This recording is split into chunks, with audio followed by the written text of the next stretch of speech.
Wednesday. It is September. Hello, everybody. It is September the 13th, and you have tuned in to another wonderful Wednesday. Aren't you happy that it's Wednesday? I am. And guess what? You're watching the power of transformation. So we're so glad you have joined us. You know, every week we try to bring you a topic of discussion that is going to really help you in so many different ways. And we don't want you to keep it to yourself. We want you to call your friends. We want you to text them. You know, I say this every week, don't I?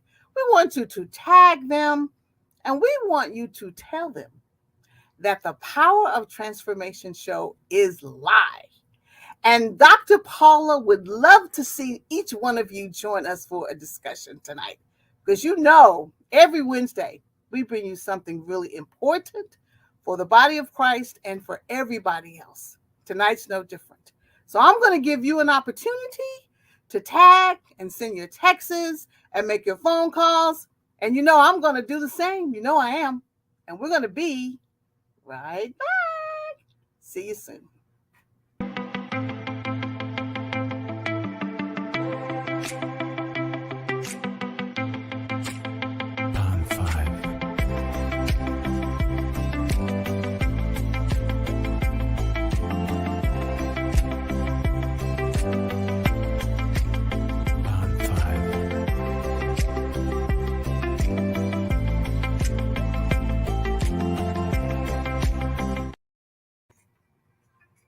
Hello, my friends. I'm busy tagging and texting just like I told you. And I'm going to tell you, it's really important that we have people tonight watch us. Because you know what we're going to discuss? You want to know? We're going to discuss finances. And finances is a topic of interest for us all. And I don't know about you, but there are some people who are really good at finances. And then there are some people who maybe struggle. But it's a conversation that we all at some point need to have because we want to sit down and we want to make sure that our finances are in order. And guess what? We have someone who has a passion, a passion for financial planning. And she's going to share some really important tips and tricks with us tonight. She's going to share her heart. She's going to talk to us about how to become better stewards so that we can have a wonderful financial present as well as an amazing financial future. Okay? And my special guest tonight, her name is Noelle Ramos, and she says that her passion is financial planning. Now, as I said, everybody doesn't have a passion, but I've talked to her. She has some pretty good information to share with us. So we're going to just welcome her into the show. Come on in. Hello. Hello, Noelle. Paula. How are you? Oh, fantastic. Thank you.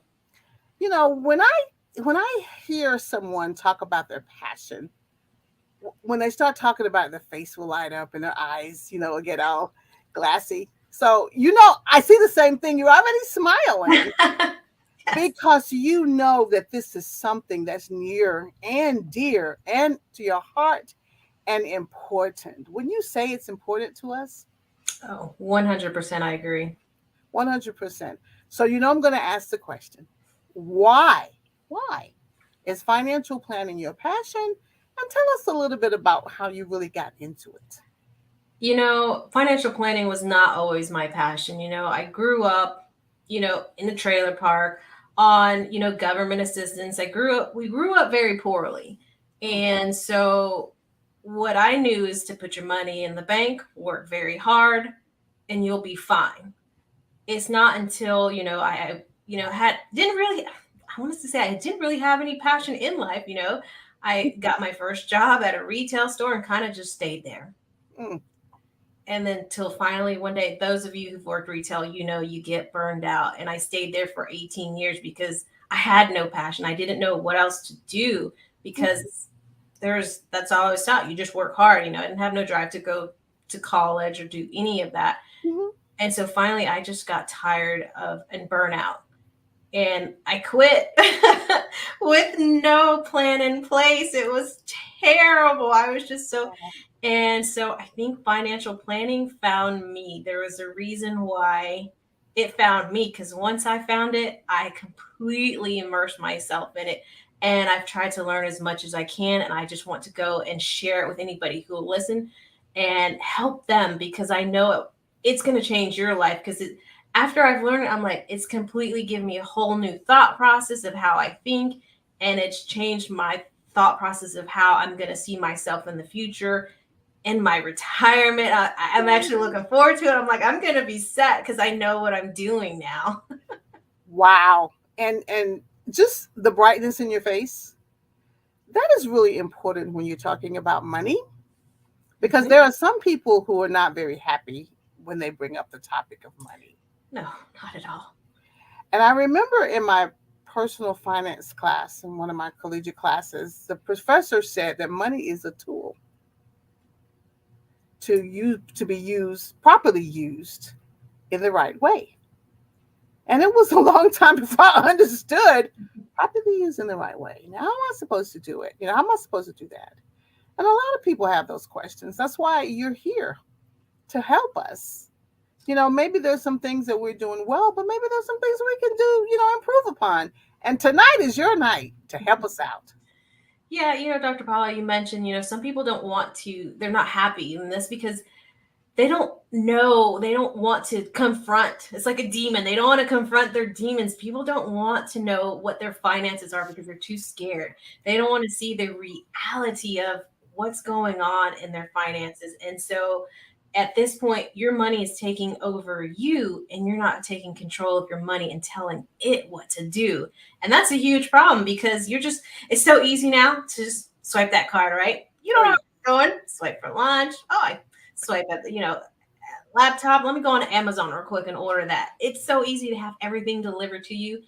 And then at the end of the month, where did it all go? Right.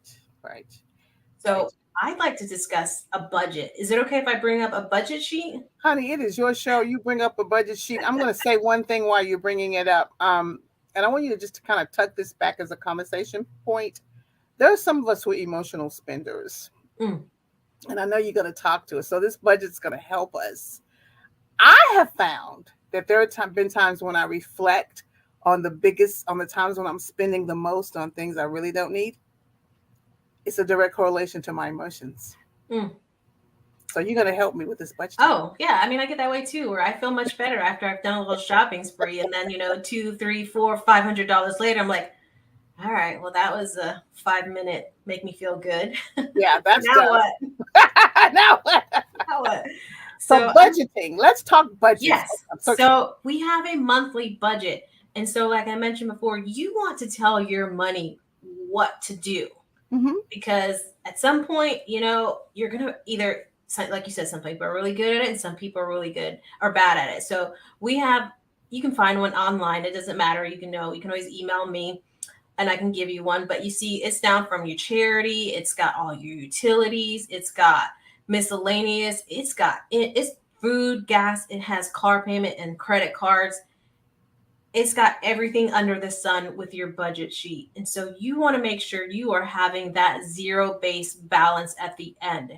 And so what that means is, after you have tallied up what your budget is going to do, what your budget is, you've put all your groceries, everything roughly, you're not going to be exact. You add it all together, and then you want to see how much money you have brought in from your job. And at that point, then you're minusing the difference. And if you have a difference, that's great. That's really good news. And I've had some clients where they were like, they did not even realize how much money they were spending each month. And they are surprised to see it because they didn't want to face reality. And so I've had some have been in a negative balance. And now they're no longer questioning, why do I have so much credit card debt? Because now they know. Right. So if you have money left over, first of all, let's pat yourself on the back. And depending on where you are at, either you put it, if you have a lot of credit cards, you put some of that extra money going towards your credit cards and start whittling down your credit. You want to get rid of those because those are your enemies, because credit cards, they bank on you not paying your credit cards on time, or they bank on you not, 12 months interest free. They know a majority of the people, they're not going to get it done in 12 months. And guess what? That 24% interest rates, they hit you automatically. Now something you've paid 500 for, you're paying 1,000 for. You're paying double because you didn't pay it off on time. So you want to put that extra money towards any kind of credit cards that you may have. Or you might need to put it towards your savings and have that emergency fund. It's very important you have an emergency fund, which we'll discuss more later, or put towards your retirement account, or put towards a vacation. This can't all just be no fun. You want to have a vacation. When was the last time, you go on vacation and be like, oh, well, I'm not going to put anything on that credit card, because you've planned for it ahead of time. You have that extra money. And now your vacation, you have zero payments for it later because you've paid for your vacation ahead of time. Yes. Wouldn't that be great? Oh yes. Now tell me. I have a question. Do you mind if I ask a question? Oh yes. What are the stumbling blocks for folks who do not want to use a budget? Because there are people who will say things like, "I don't need a budget." So what's going to happen to those folks? Maybe they don't. Maybe they make, they make enough and they're well off and they don't need a budget. And some people don't. But for those who find themselves where they're living that paycheck to paycheck, they need to come to a hard reality check.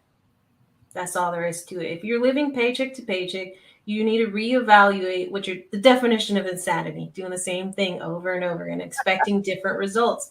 You need to look at yourself in the mirror, like, what am I doing and what do I need to do differently? Because I'm tired of living paycheck to paycheck. I have more than what I can chew. And you can help us with really planning to, just deal with those extra expenditures.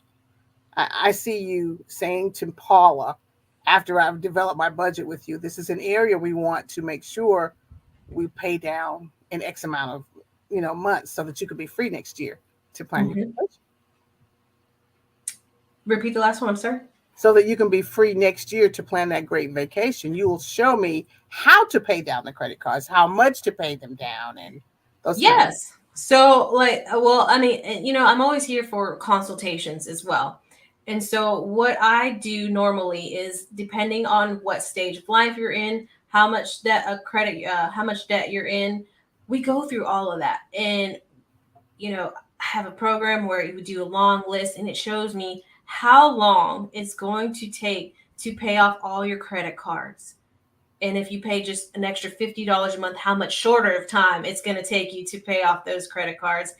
And it's so great because it does it by your interest rate. And we do the debt snowball, where you pay your smallest to your largest, because, credit debt is an emotional attachment. And so if you're like, well, I'm going to try and pay off the highest interest rate, it's not always going to work for some people. You want to pay off the lowest. And then after you've paid off that lowest debt, you want to continue to pay what you're paying for that lowest one and attach it to the next credit card. And then once you're paying off that credit card, you use that same amount and you attach it to the next credit card, because it's all an emotional game. And you get that momentum, the debt snowball momentum. And once you're paying off one, you see results and your endorphins kick in and you're happy. And you're like, I got one paid off. All right, let's pay off the next one. Right. And you're still spending the same amount of money, but you're doing it differently, and it's becoming more emotional and it's becoming more happier because you're seeing actual results where you're just paying a little bit here and there. You want to put full force into the smallest one where you can pay that extra amount so you can get rid of it, right, and you can see results. Right. I love that. I love that emotional conversation. And I love the fact that you're helping us deal with the emotional side and our spending and how to do it. As Christians, I've heard, a lot of conversations of, with people who just can't get a handle on their money. And I love the fact that we're talking about it openly. We're having seminars in the churches. We're having people like you come in, because everything that I've been involved in at some point is going to have some financial requirements. Yes. I'm going to take off that budget sheet. I think they might be tired of looking at that. Right. But it's important. And I think we all need to be reminded that if we start today, then our tomorrow would be better because of that one topic that everybody talks about every single day. At some point, we talk about money. Yes. I mean, you gotta, at some point, you gotta be sick and tired of being sick and tired and draw that sand in the, that line in the sand and say, enough is enough. And I'm going to change what I'm doing because it's just not working. And, we can always say, money is the root of all evil. Well, like I mentioned earlier, I've been poor and I'm, at a point where I'm comfortable. And I can tell you being comfortable is a lot less stressful than worrying about where I'm going to get my next meal or if I'm going to pay my car payment on time. And Proverbs 13:22, leave an inheritance for your children's children, is something that we strive to do because we want to make sure we change your family tree. I want to be there to help you change your legacy and let you see there's something that you can do differently. You don't have to worry about, when you get older, who's going to take care of you. You don't have to be that burden to your children, because what you're seeing now is, a lot of the senior citizens who didn't plan, like, my grandfather and my family, we didn't know this stuff. We didn't think about it. And so my grandfather, I'm not saying he was a burden, but you know, he didn't think about it. And so my mom for the last 5, 6 years was the one taking care of him even after he had his stroke, having to feed him, having to bathe him and clothe him. And it's because he couldn't afford nurses. We didn't plan, he didn't plan, we didn't plan. And so that's where I want to come in and change that thought process. And like, you can live off of something other than Social Security. There's hope. Right. And it's a wonderful opportunity to say I've gotten a handle on things today and that I'm planning for a better future. Right. And learning from others is a really big deal. So I love the conversation, and we don't need to be afraid to have the conversation.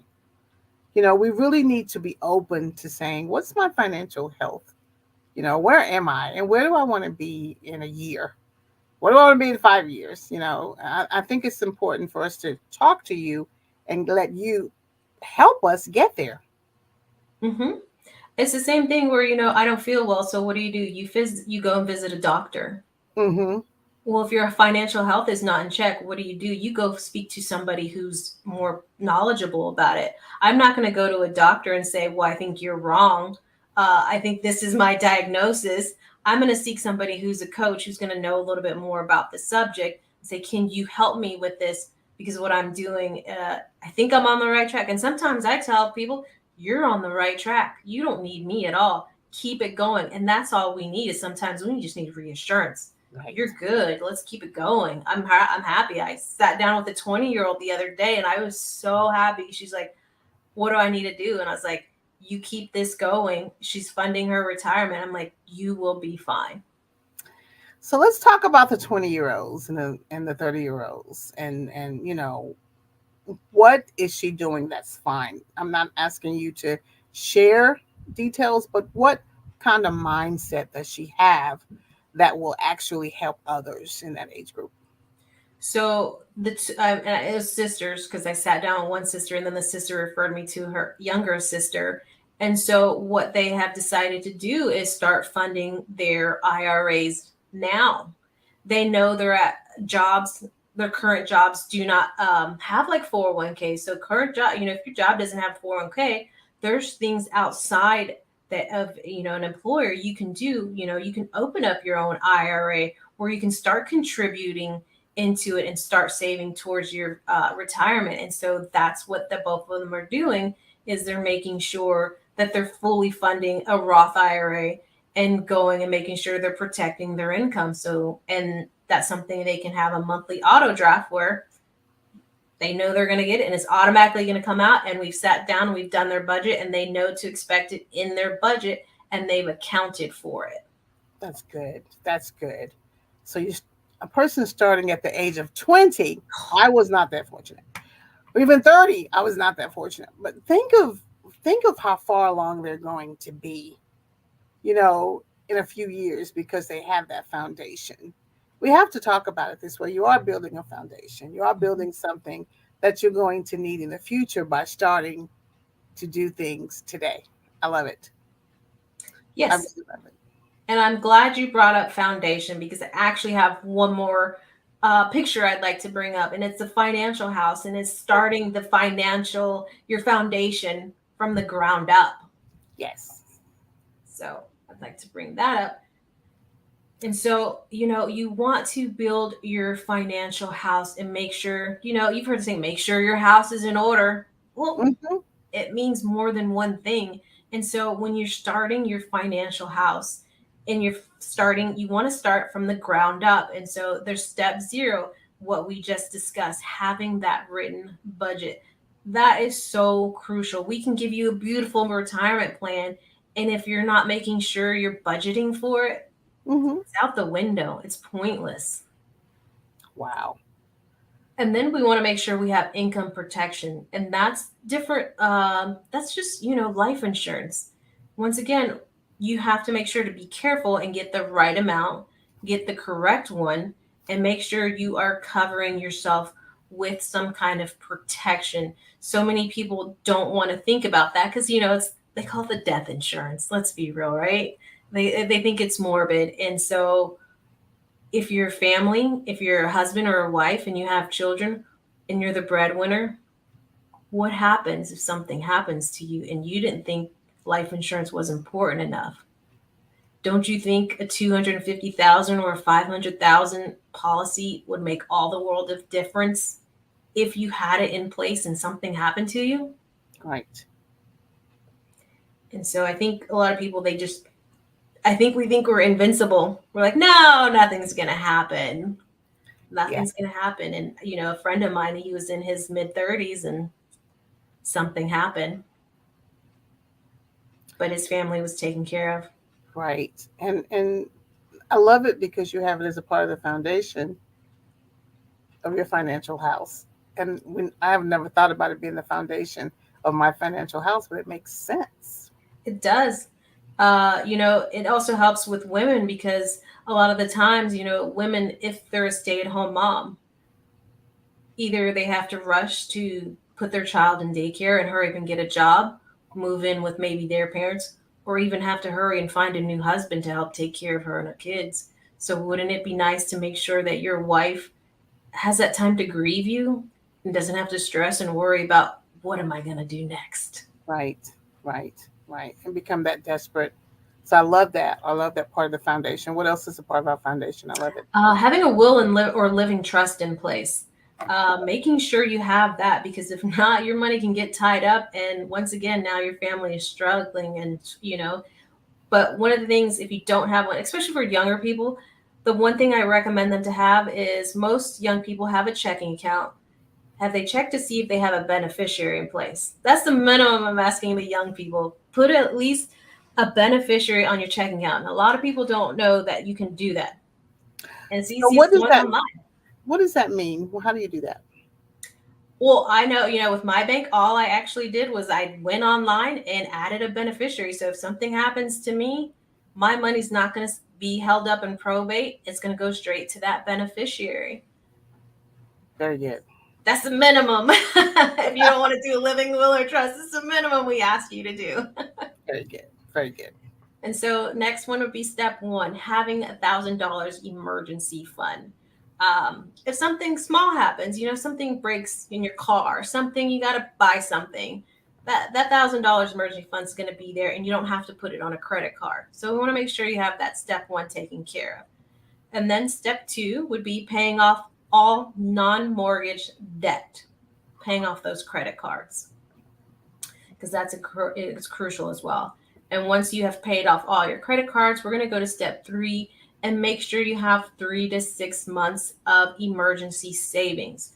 So if you were to get laid off or something was to happen, you're not, once again, forced in a position where you have to take whatever job comes around because you're living paycheck to paycheck. And you're like, I got to keep my kids fed. I got to make sure the lights stay on. You have some breathing room. So you have that 3 to 6 months of living where you're like, okay, all right, I'm fine. Let's look for another job that I might like. Mm-hmm, mm-hmm. Yep. And then so step four is planning for your retirement, putting at least 15% into your retirement. And if your employer has an employee match, take it. Take advantage of that free money, please. Too many companies are kind of going away from it. So if your company still does it, take full advantage because you can't say it free as me, right? That's right. That's right. That's right. You're worth it. And if your company does not, that's when we suggest you're opening up an IRA outside of your employer. And then step 5 would be if you have children, let's start looking into college savings for them. They may want to, I mean, I think most kids now are just going to be TikTokers, right? We were talking about that, Dr. Paula. You may not have to pay for college. Right. You become a millionaire overnight. Right. But if by chance you want your kid to go to college, let's start saving for that at a young age. Yeah. And just let's have it there just in case. Worst case scenario, you give it to them for a down payment for a house. There you go. Or, a wedding, automobile. I mean, there's so many things that you could do with it. Yes. Yes. But at least you were ready for your child. That's the least we can do. And then step 6 is start to try and pay off that mortgage. I think a lot of people think they're going to be paying for their mortgage for the rest of their lives. I think we've got that built in our mentality. I mean, that's how it's like, oh, I'm always going to have a mortgage for 30 years. Who isn't going to have a mortgage? But you've already paid off all that debt. Now you have extra money. You have extra room. So now you can start throwing extra money towards that mortgage and getting it paid off. Think about how much of a stress relief would have. No credit, no debt, and no mortgage. Whew. That's kind of cool. Isn't it? And everything is in good shape, Everything's in shape. Then you really don't have to worry like, oh, I don't need then you don't need the budget sheet no more. You're like, I'm good. I'm going on to Italy. I'm going wherever. And then step 7 is build wealth and give like no one has before. Yes. The giving part is always a part of, the Christian experience for me. Because the Bible talks about a cheerful giver, and I'm a witness that you can actually rebuild your life. I'm just a witness, and a big part of it for me is tithing and giving and doing and just being a lot more fiscally sound and less emotionally driven. I'm not going to sit here and tell you how many pairs of shoes I have. Girl, I'm not going to tell you how many I got either. You know what I mean? Right. Because I'm on right now, I can no longer buy any more shoes because I have enough. Because what I realize is that there are certain things that will happen. I'll buy shoes. And so someone made a comment, are you going to be able to eat those shoes? I was like, good point. That's a good point. So let's pull back a little bit and just think about the emotionally driven money person, a spender. Right. And you can also put another column in your budget, emotional spending. There's a miscellaneous section in budgeting. And if you know you're going to do that, then put it in your budget. I'm not saying you can't, you can make the budget whatever you want. Just plan for it. Plan for it. Mm-hmm, mm-hmm. However, sometimes, we don't necessarily need any more shoes. So I'm content. And I think that when a person is content with their planning, I'm going to put my money here, I'm going to pay this weekly, it removes some of the stress. And then you're able to kind of get things done. It's when I'm not content that my money seems to be all over the place. Talk to me about that. Yeah, when you're not content and you start, that's when I think whenever you're not content or you're not happy or you might be feeling a little low, I think that's when everything just goes out the window and you get that I don't care mentality. I don't care if I go into debt. I don't care if, the lights turn off. And that's when you start getting yourself in trouble. And that's where I start seeing, when the clients come to me, and I've seen it where they have 10 and 12 credit cards. They have Walmart, they have JCPenney, they have Sears and Kohl's and all of them. And at that point, I'm hoping I can reach you. And hopefully you're humble enough to hear me to tell you, you have to make changes. And I've had some people where they just didn't want to make any changes, where I've drastically advised them, you're in a huge 4 or 5 bedroom house. Do you really need this house? You're over 100,000 in debt. You need it. And There's just, no, I need this. Okay. Well, then I just can't help you. Because Right. if you don't want to make any changes, then there's pointless to sit down with somebody because you're just going to be wasting your time and theirs. Right. And you don't want to force anyone. You No. know, it's just like everything else. Even with Christianity, when we talk about Jesus, we're not forcing you, but we're trying to help you, because you deserve that. You Hmm. deserve. The Bible says that God gives us the power to create wealth. And what I love is after we create it, we also now have people to help us keep it. Hmm. You know, I mean, we spend a lot of time making this money. I work really hard in a week's time.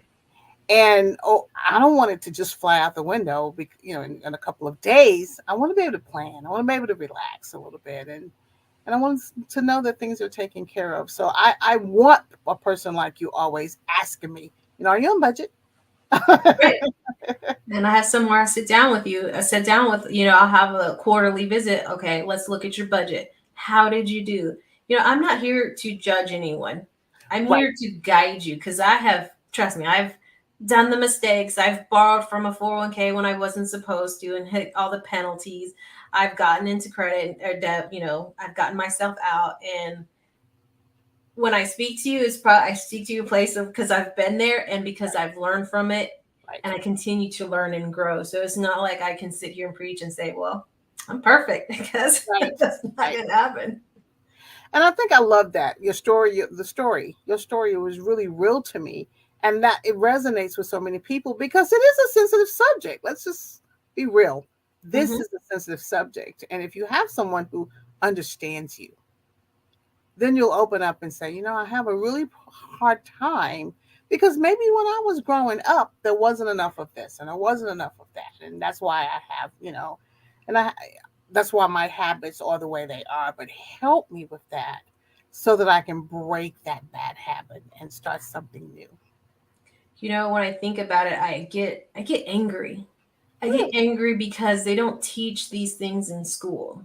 They don't Mhm. teach you how to grow your money. They don't teach you how to make sure you're staying out of debt. And what most colleges doing, they're showing you how to get into debt because it's thousands of dollars to go into a college, and they're like, yeah, sure, we'll give you, we'll give you money here, sure, do a loan, yeah, sure. And then when you're out of college, you're encompassed in debt. And so I get so mad because they don't teach you that stuff in school. And I know whenever I was growing up and I was living off of government, you remember the colored coupon money, Yeah, food stamps. yeah. My brother would always have to go to the store and pay because I was embarrassed. I was a young kid. I was embarrassed. I didn't want to have to pay with Mhm. colored Monopoly money. And Right, so I think of that and I'm like, I don't want to be back there. right. I don't. And there's nothing wrong with that. Yeah, But now that I know, it's just like I don't want to have to feel that way where I'm embarrassed to pay for something because I can't pay for it on my own. right. I'm really grateful for people who have to be in a certain place and it's there for them because I believe that some people should be there for us or the government should be there for us at I times. agree. And I use the word springboard because it is a springboard. But to be able to get to a point where you now can take care of yourself Right. is really a good feeling. I mean, it really is. It's like, okay, I have 24 hours in a day. Let me think. And I'm working 8, but I really need to be working 12, and now I have these goals and I'm thinking, and it's a healthier place to be rather than sitting around saying, oh my God, what am I going to do? Let's get with someone to help us get to that extra place or to that better place or so that I'm sleeping well at night. How about that? And Yeah. not being afraid to discuss it. Go ahead. I'm sorry. No, no, no. I'm agreeing with you. And let me rephrase when I was embarrassed to do the colored money, the Monopoly money. I look back on it and I realized I was embarrassed as a child, but it was what my mother needed at that time.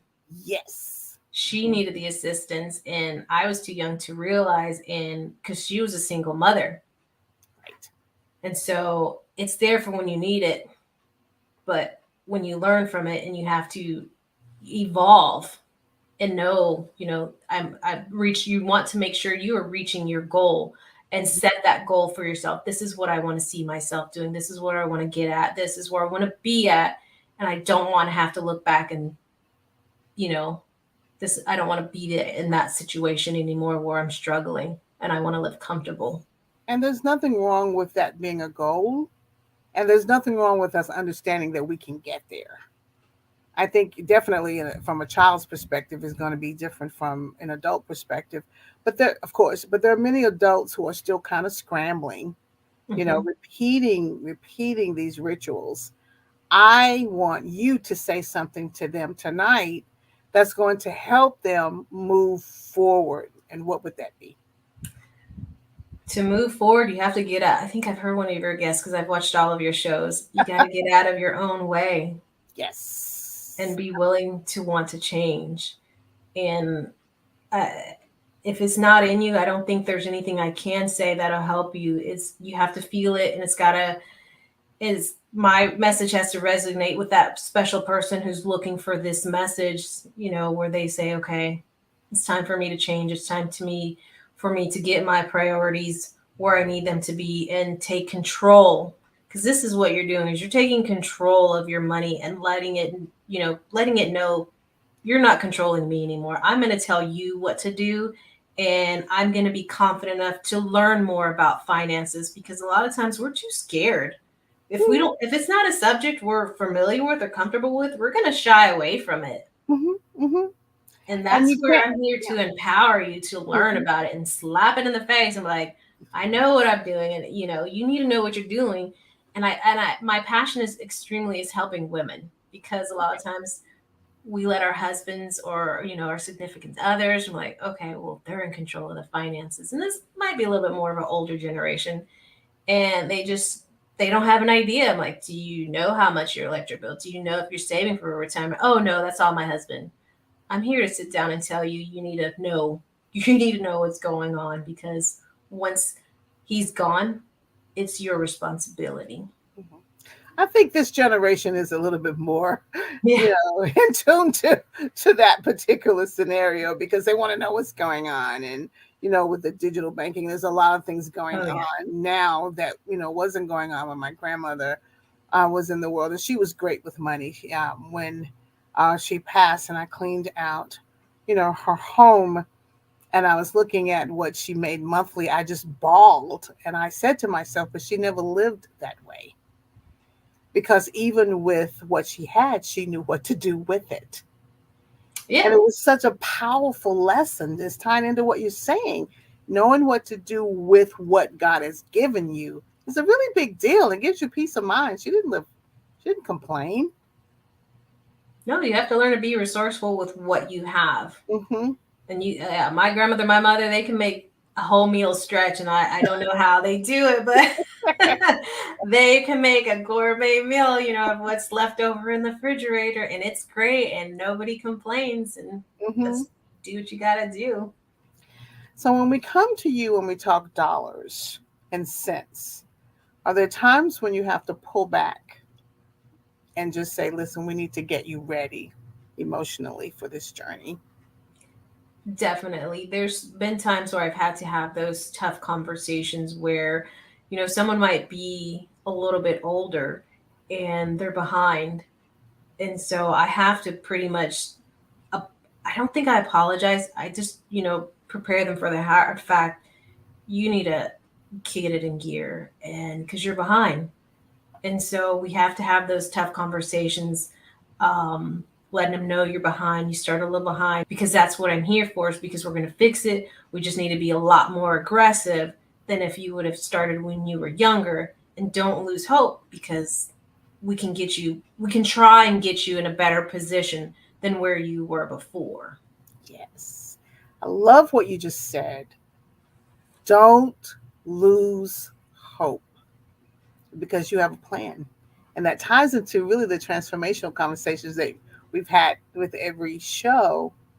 We're getting ourselves to a point where we're saying, I can change. Hmm. And then my attitude about money can change. And then the next thing you know, I don't have to buy anything, and I can just, for a while, and I can be content and just watch my money do things in a positive manner. And I'm in control of it. Hmm. I'm in control of it.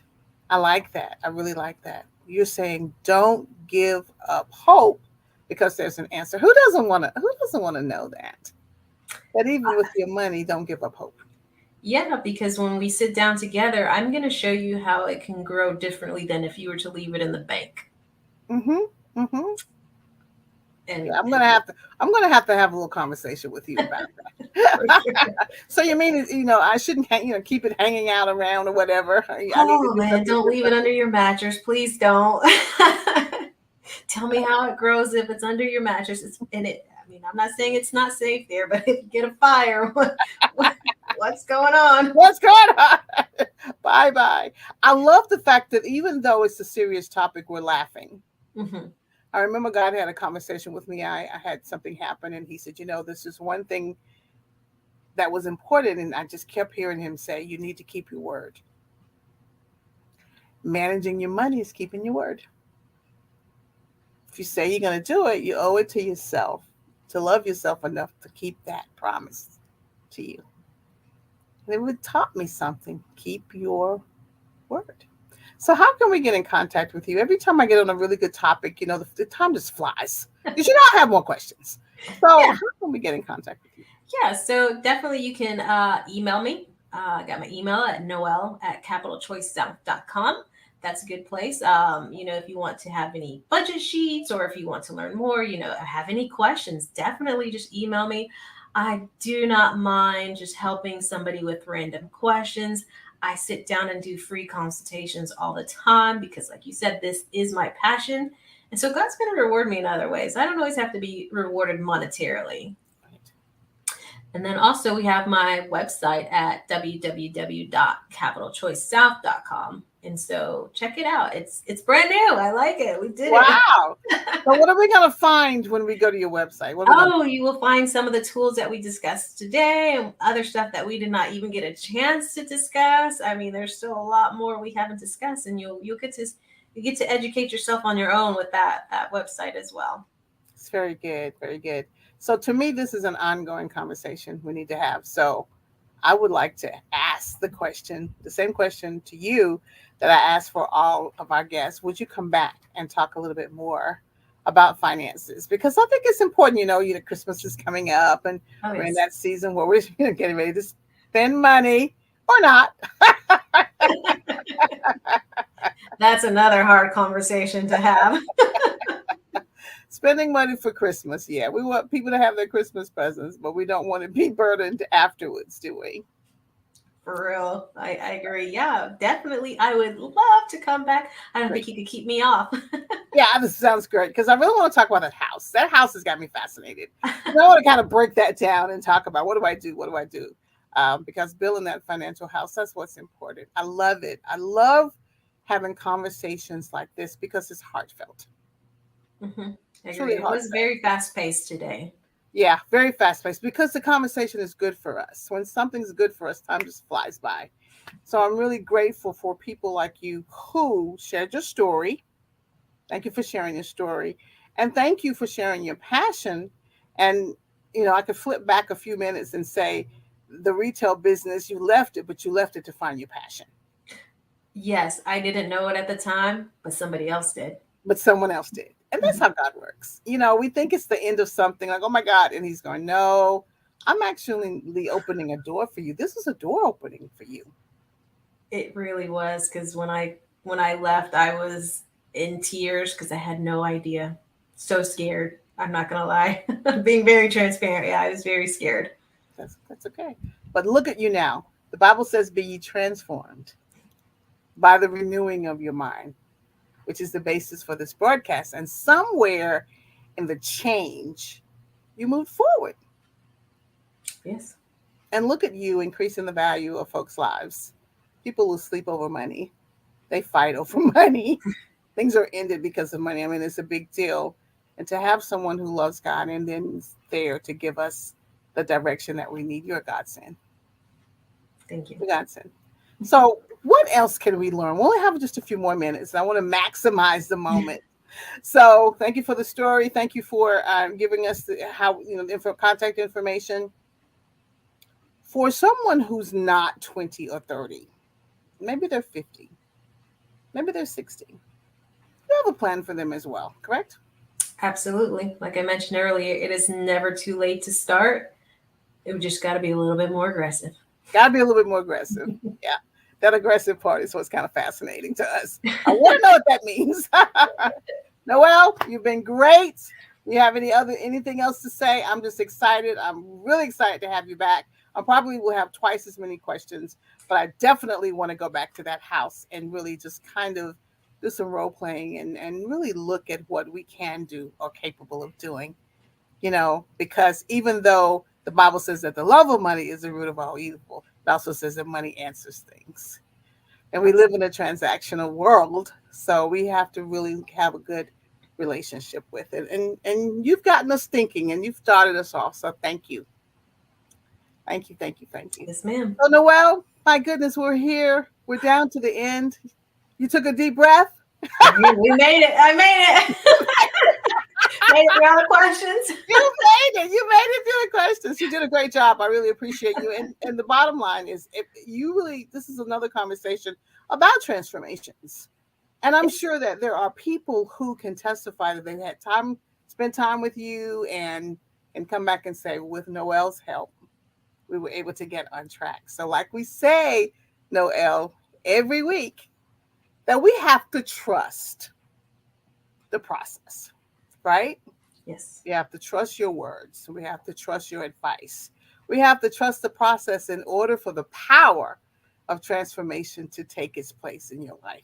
It's no different in finances. We have to trust Noelle and her advice and the passion that she has so that we can actually be better money managers and be awesome stewards for God.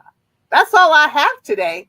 Noelle, thank you so much. We'll see you back soon. Yes, ma'am. Thank you for having me. You're welcome. Take care.